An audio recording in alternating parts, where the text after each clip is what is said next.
वहदहु ला शरीक लहु वसल्लल्लाहु वसल्लम अला मन ला नबिय्य बअदह। अम्मा बअद फ़अऊज़ु बिल्लाहि मिनश शैतानिर रजीम। बिस्मिल्लाहिर रहमानिर रहीम।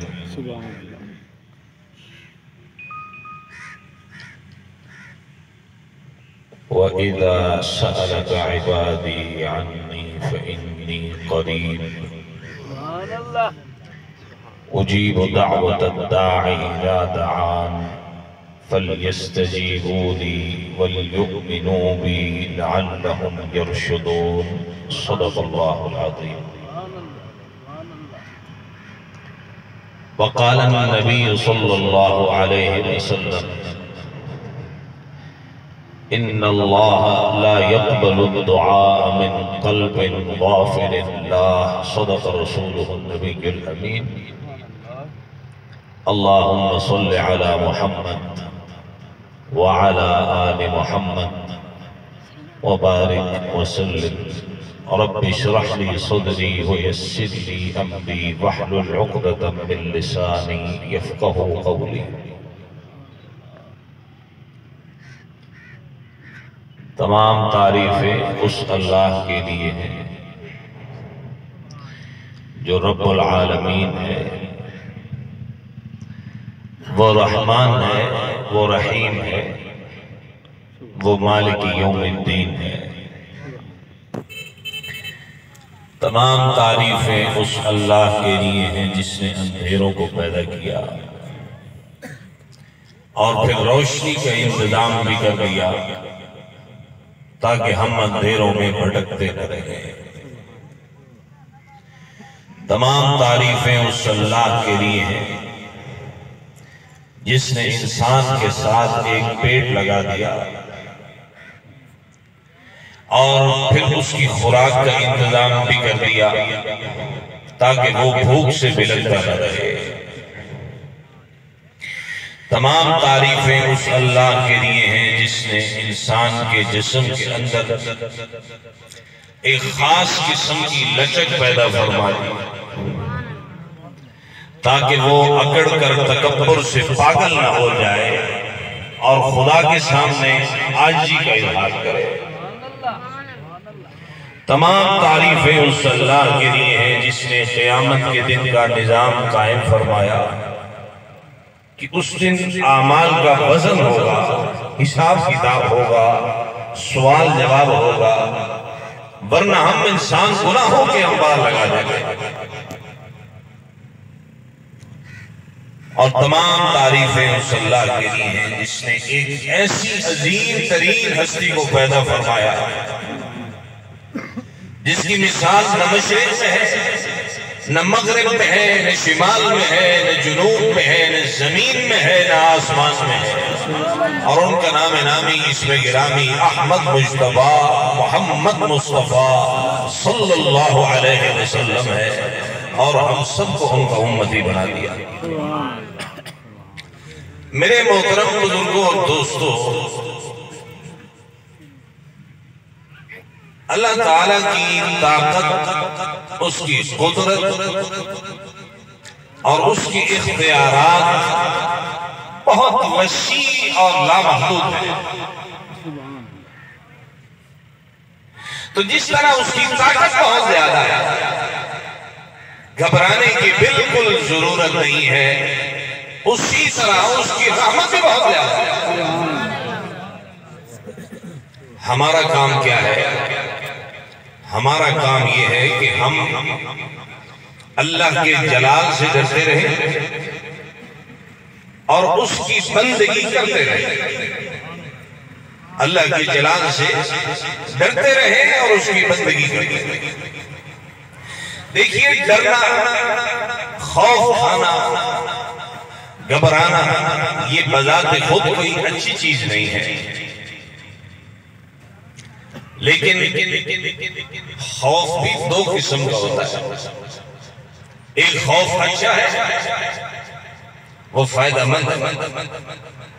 एक खौफ बुरा है, वो नुकसानदेह है।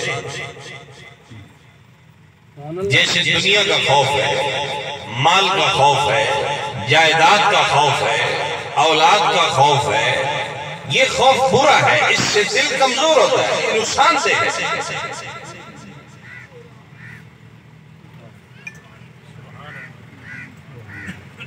मिसाल के तौर पर बाज लोगों को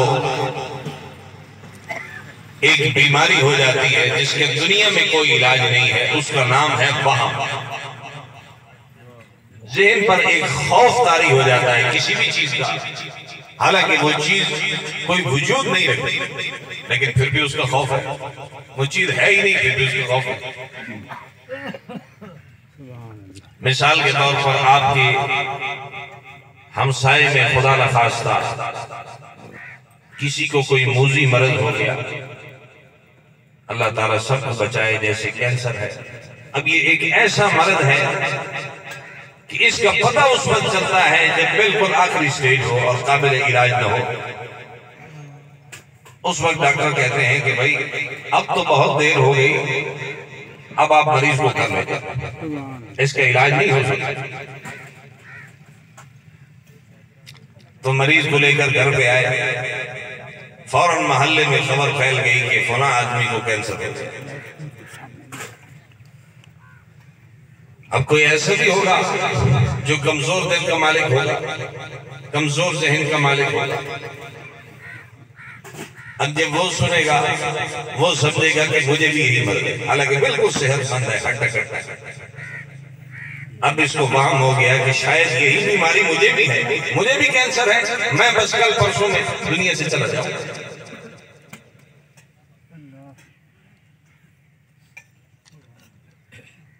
अब उसकी भूख भी मर गई, दिन ब दिन कमजोर हो रहा है। पहले इतना सेहतमंद था कि लोग इसकी जवानी की मिसालें दिया करते थे कि देखो कितना खूबसूरत नौजवान है, अल्लाह ताला ऐसी ताकत ऐसी हिम्मत सबको अता फरमाए, और ये देखो दिन ब दिन दुबला पतला होता जा रहा है। ऐसे महीने दो गुजरेंगे इसी ख्याल में कि सूख कर बिल्कुल कांटा हो जाएगा, जिस्म बिल्कुल कमजोर हो जाएगा।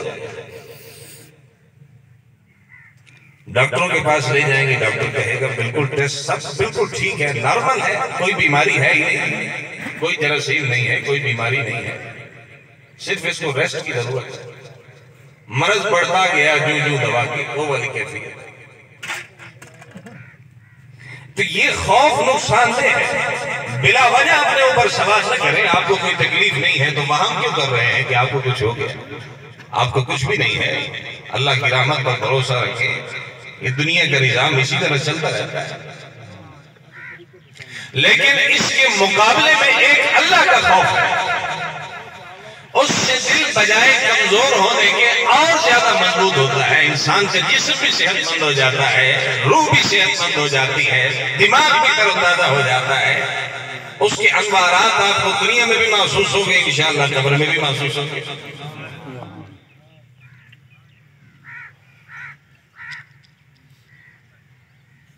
और आजकल हम जिन गुनाहों में, गलत कामों में मुब्तला हैं, यकीन कीजिए अगर सही माने में अल्लाह का खौफ दिल में पैदा हो जाए तो हम हजारों गुनाहों और गलत कामों से बच सकते हैं। बात सीधी सी है और सादा सी है। जो भी हम गलत काम करते हैं ये सिर्फ इस वजह से कि हम बेखौफ हैं, हमें पकड़ का कोई डर नहीं है कि हमें कोई गिरफ्तार करेगा, हमसे हिसाब लेगा, हमसे पूछेगा कि ऐसे क्यों किया। इसलिए हम गलती पर गलती करते चले जाते हैं।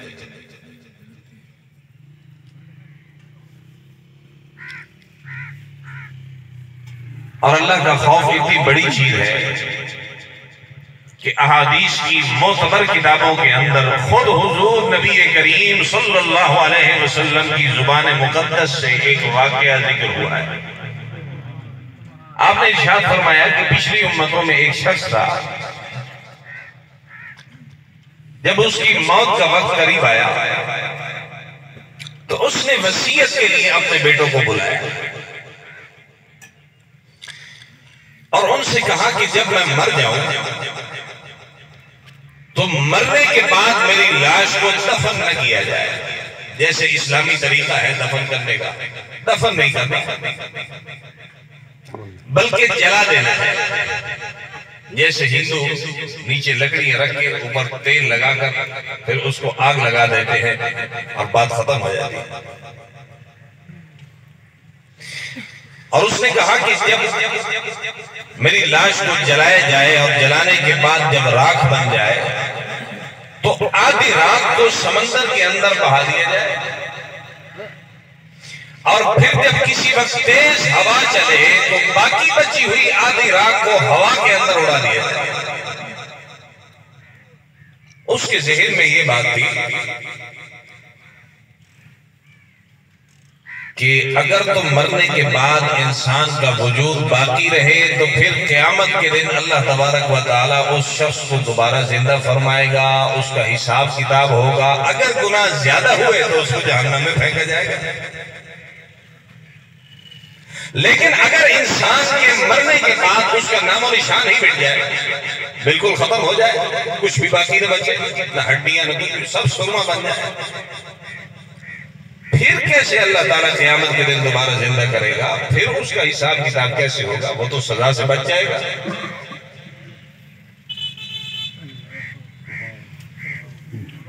हालांकि बतौर मुसलमान के मेरा और आपका ये अकीदा है कि अगर मरने के बाद इंसान का वजूद बाकी रहे, सही सलामत रहे, फिर भी क़यामत के दिन अल्लाह ने दोबारा जिंदा करना है, हिसाब किताब होना है, कोई शक की बात नहीं है।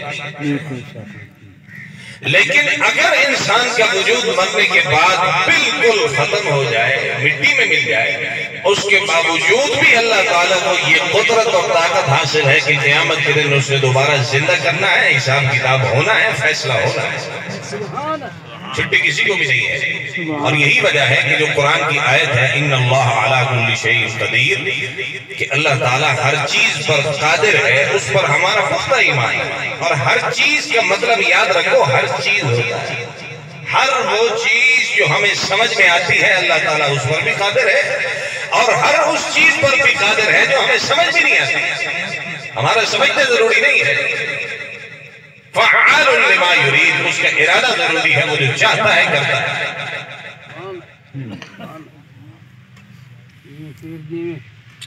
और यही फर्क है मुसलमान का और बेईमान का, क्योंकि जब हुजूर नबी करीम सल्लल्लाहु अलैहि वसल्लम ने दावत देना शुरू की कि भाई कलमा पढ़ लो, ला इलाहा इल्लल्लाह, क़ूलू ला इलाहा इल्लल्लाह तुफ़्लिहू, अल्लाह के सिवा कोई इबादत के लायक नहीं। तो कुरान में आता है कि सबसे पहला एतराज काफिरों ने ये किया कि भाई अल्लाह तबारक व तआला जिसके तुम पुजारी हो, जिसके तुम इबादत करने वाले हो, हमें तो कहीं वो खुदा दिखाई नहीं देता। अगर वो हमारे सामने आ जाए तो हम उसको मान लेंगे। जब खुदा है ही नहीं तो फिर हम उसकी इबादत क्यों करें, उसका हुक्म क्यों माने, हम क्यों नमाज पढ़े? खुदा सामने हो तो हम उसको माने।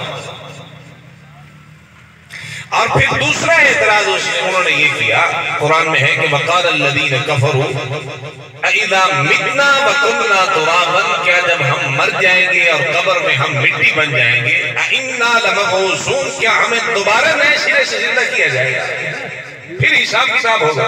ऐसा कैसे हो सकता है? ऐसा नहीं हो सकता। ये बात तो हमारी समझ में ही नहीं आ रही।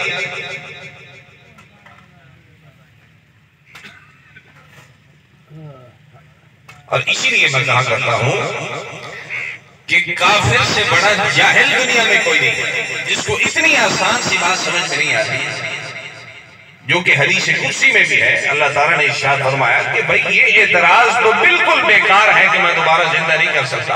जब पहली मर्तबा मैंने इंसान को पैदा किया है तो पहली मर्तबा पैदा करने से दूसरी मर्तबा पैदा करना ज्यादा मुश्किल तो नहीं है। तो ये एतराज तो बिल्कुल गलत है कि मैं दूसरी मर्तबा पैदा नहीं कर सकता, वो तो पहली मर्तबा से भी ज्यादा आसान है। और फिर जब जहां तक अल्लाह की कुदरत की बात है तो वो तो उसकी ताकत इतनी ज्यादा है कि इतनी बड़ी बड़ी मखलूकात, जमीन है, आसमान है, सूरज है, चांद है, सितारे हैं, दरख्त है, पत्थर है, हजारों टन वजनी मखलूकात है, इंसान छोटी सी मखलूक, इतनी बड़ी बड़ी मखलूकात को अल्लाह ताला ने सिर्फ एक लफ्ज कुन से पैदा फरमाया है कि बन जा फयकून, वो चीज बन जाती है। ताकत तो उसकी इतनी ज्यादा है, आप ताकत की बात कर रहे हैं।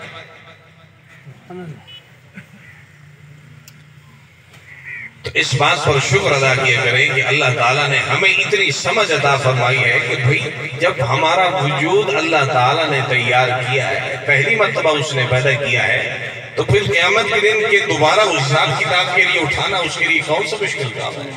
दोबारा भी उठाएगा। अगर ताकत ना होती, कुदरत ना होती तो पहली मर्तबा भी जिंदा न कर सकता। वलक़द ख़लक़नाकुम, पैदा भी हमने किया है, सुम्मा सव्वरनाकुम, फिर शक्लें भी हमने तुम्हें अता फरमाई है। अपनी शक्ल पर आप गौर करें, जिसको आप रोज शीशे में देखते हैं, ये कोई करीमों से हमने तो सफेद नहीं बनाई, ये अल्लाह ताला ने वहां से चमड़ा बनाकर भेजा है। जिस तरह उसने डिजाइन किया है उसी तरह के हमारे नए नक्श है, हमने को अपने हाथों से तो अपने आप को यूं नहीं बनाया। ये इस बात की अलामत है कि अल्लाह ताला को सब ताकत हासिल है।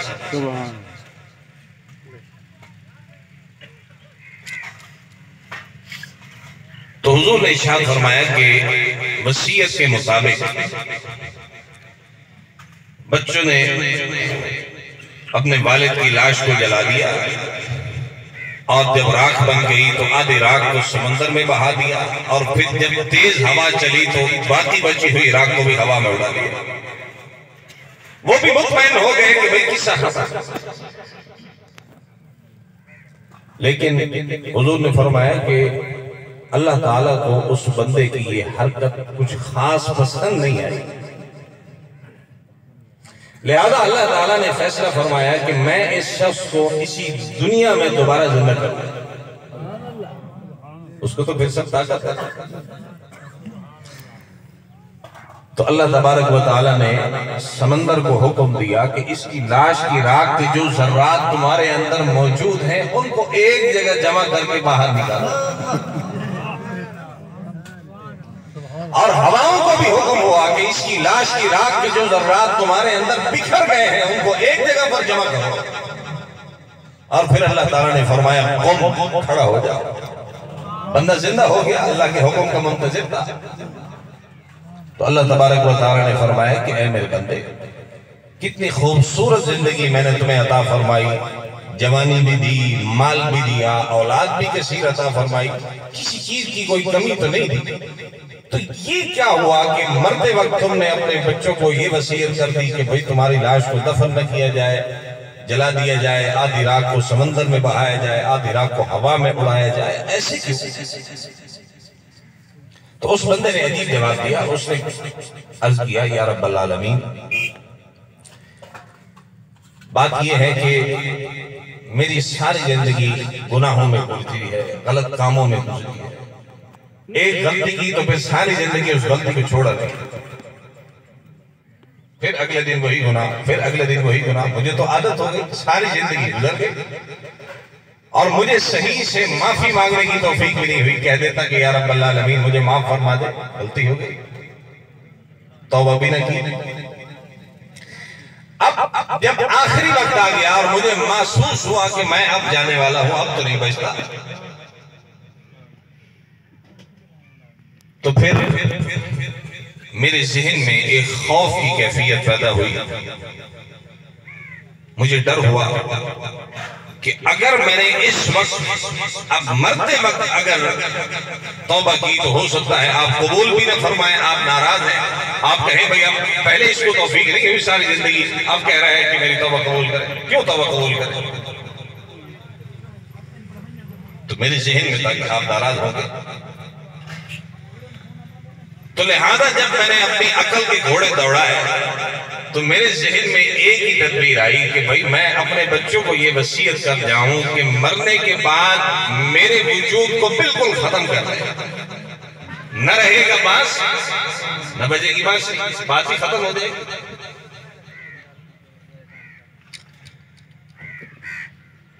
असल बात यही है या रब्बल आलमीन कि मेरे दिल में आपकी जात का खौफ पैदा हुआ कि कहीं मेरे गुनाहों पर आप मुझे गिरफ्तार न करें, मुझे जहन्नम का अजाब न दे। छोटा सा वजूद है, मेरे अंदर इतनी ताकत कहाँ है कि मैं आपका अजाब बर्दाश्त कर सकूं और क़यामत के दिन आपका सामना कर सकूं।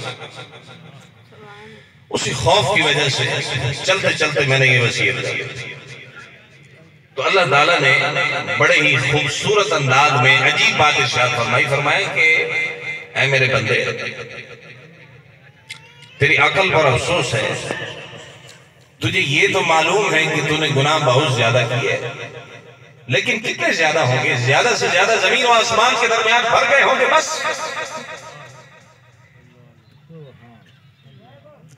अच्छा, तुझे ये तो मालूम है कि तेरे गुनाह बहुत ज्यादा है, बहुत ही ज्यादा है, लेकिन तुझे ये मालूम नहीं कि मेरी रहमत उससे भी ज्यादा है। नारे तकबीर, नारे रिसालत, नारे तहकीक, नारे ना उसमें ना लग जाओ। डॉक्टर साहब तो हुक्म है जगह तंग हो। नारे हैदरी, नौजवान किया तो बुजुर्ग ने जाते सैयदी मुर्शदी ने क्या खुद पूरा कर लो। नारे हैदरी, नारे हैदरी, नारे गौसिया। सुभान पढ़िए सारे आगे आओ। इसीलिए तो ऐलान फरमाया ना कि बरहमती वसिअत कुल्ल शै, मेरी रहमत हर चीज से ज्यादा वसी है। उस हर चीज के अंदर तुम्हारे गुनाह भी तो शामिल है, तुम्हारे गुनाह उससे ज्यादा। लिहाजा अगरचे नेक अमाल की गठड़ी तुम यहां पर नहीं लेकर आए, कुछ भी तुम्हारे पास सामान नहीं है बचाओ का, लेकिन मैं अपनी शान करीमी के मुताबिक आज ये ऐलान करता हूं कि तुम्हारे दिल में मेरी जात का जो खौफ पैदा हुआ था, उसी खौफ की बरकत से आज मैं तुम्हें माफ करता हूं। इसलिए दुआ किया कीजिए कि अल्लाह तबारक व तआला हमें भी अपनी जात का खौफ नसीब फरमाए। और यकीन कीजिए हमें माफी मांगने की तौफीक भी तब होगी, इस्तिग़फ़ार की तौफीक, तौबा की तौफीक ये तब होगी जब हमारे दिल में अल्लाह का खौफ मौजूद हो। इसके बगैर कभी माफी मांगने की हिम्मत नहीं होगी। और फिर इसकी बरकत तो बहुत ज्यादा है। ये नहीं कि बंदे ने कह दिया अस्तग़फ़िरुल्लाह, या अल्लाह मैं अपने गुनाहों की माफी मांगता हूं, मुझे माफ कर दे, तो शायद सिर्फ गुनाह माफ हो गए, ये नेकियां लिख दी जाएंगी। सिर्फ ये नहीं, जब आप कुरान करीम का मुताला करते हैं तो आपको पता चलता है कि इस्तिग़फ़ार के दुनिया में भी बहुत सारे फ़वाइद हैं, बड़ी बरकत है।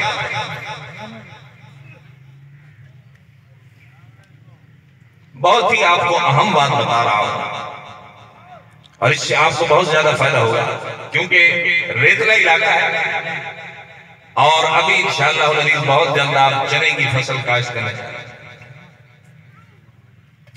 इस मौका पर आपको बारिश की सख्त जरूरत होती है कि नहीं होती? अब पूरा साल हम गुनाहों में लगे रहते हैं, मस्जिद का रुख नहीं करते और सिर्फ दुनियादारी में पड़े रहते हैं। तो जब फिर हमारी फसलों पर तंगी आती है, बारिश नहीं होती, तो फिर हम शिकवे करते हैं या रब्बुल आलमीन पता नहीं आपको हमारे साथ क्या गुस्सा है, किस बात की नाराजगी है। इतने बुरे तो हम नहीं हैं, क्योंकि अपने ख्याल में हम बुरे नहीं हैं। जो भी हम करते हैं अपने ख्याल में हम बहुत अच्छे हैं, हर बंदा बहुत अच्छा है, कोई भी नहीं कहता कि मैं बुरा हूं। लेकिन अल्लाह ताला को तो सब मालूम है ना कि कौन कितने पानी में।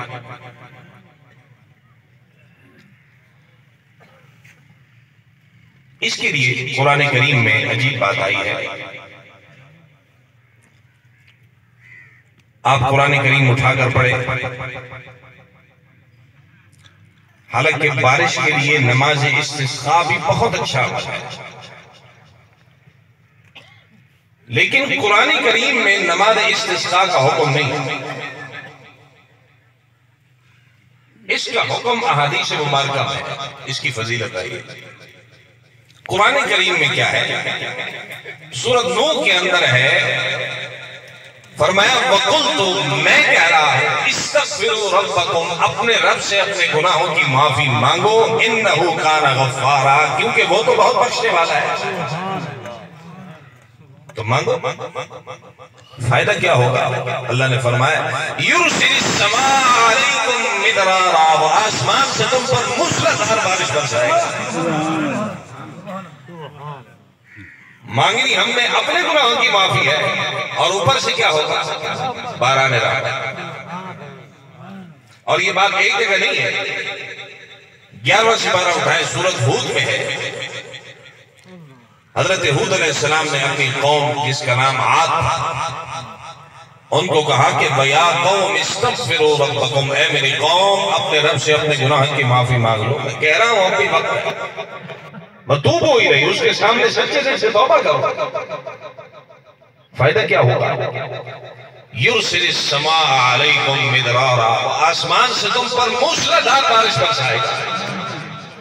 और फरमाया सिर्फ ये फायदा नहीं, फरमाया वयज़िदकुम कुव्वतन इला कुव्वतिकुम, वो तुम्हारी ताकत में और इजाफा फरमा देगा। आज तुम पहाड़ों को तराश कर घर बना रहे हो, अल्लाह ताला ने तुम्हें इतनी हिम्मत दी है, इतनी ताकत दी है, अल्लाह ताला इससे भी ज्यादा ताकत तुम्हें अता फरमाएगा। तुम जमीन को खोद कर इसकी तहों से खजाने निकालने के काबिल हो जाओगे, अल्लाह ताला तुम्हारी ताकत और बढ़ाएगा। इसीलिए मैंने पहले अर्ज किया था ना कि इस्तिग़फ़ार और तौबा से और अल्लाह का खौफ दिल में रखने से दिल मजबूत होता है। ये बात कुरान करीम, जिस्म भी मजबूत होता है, रूह भी मजबूत होती है, दिमाग भी मजबूत होता है, सोच भी मजबूत होती है, कुव्वत फैसला भी मजबूत होती है। और आगे अल्लाह ताला ने फरमाया कि वला ततवल्लौ मुजरिमीन, और मुजरिम बनकर न फिरो। ऐ मेरी कौम अपने रब से माफी मांगो, तौबा करो, वो आसमान से मूसलाधार बारिश भी बरसाएगा, तुम्हारी ताकत में भी इजाफा फरमाएगा, और मुजरिम बनकर न फिरो। मुजरिम कौन है? फरमाया मुजरिम वो है जो गुनाह की माफी नहीं मांगता, जिसके दिल में खौफ नहीं। इसीलिए फरमाया मुजरिम बनकर नहीं फिरना, फौरन तौबा करो, इस्तिग़फ़ार करो।